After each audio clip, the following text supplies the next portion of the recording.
Welcome to episode 16 of Look Closely. Our verse today is from Luke chapter 16, verse 26. And besides all this, between us and you, a great chasm has been fixed, in order that those who would pass from here to you may not do so, and none may cross from there to us.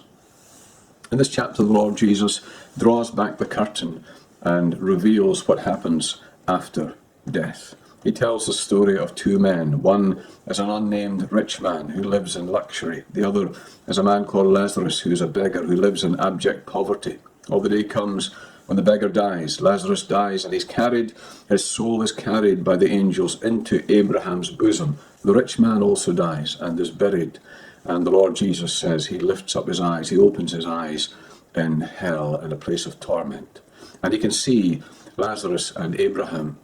And he pleads that Lazarus be sent to him with a drop of water to cool his tongue.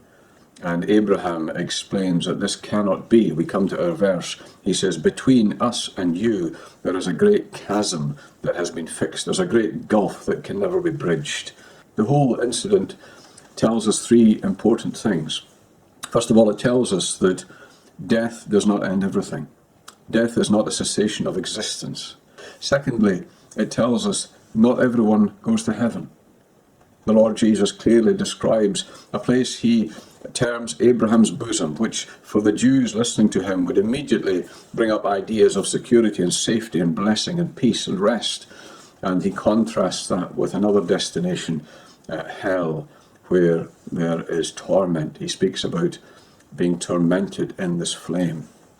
Now, you might argue whether or not the flames are to be taken literally.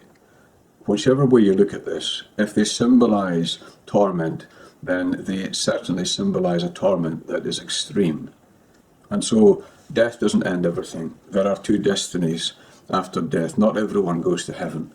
And finally, we need to ask the important question, why is it that Lazarus is in a place of bliss and the rich man is in a place of suffering?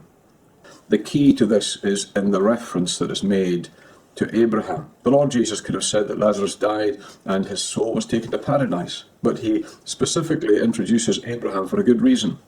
Abraham is called in the Bible the father of all those who believe, and it is said that those who believe are blessed with believing Abraham. And the key to this is that this poor beggar who had nothing on earth was a believer. He had faith like Abraham had faith. His faith, like the faith of Abraham, was counted to him for righteousness. The question of your destiny is, in a sense, in your hands. If you turn to the Lord Jesus and believe in him, you can be assured of being in heaven when life is over.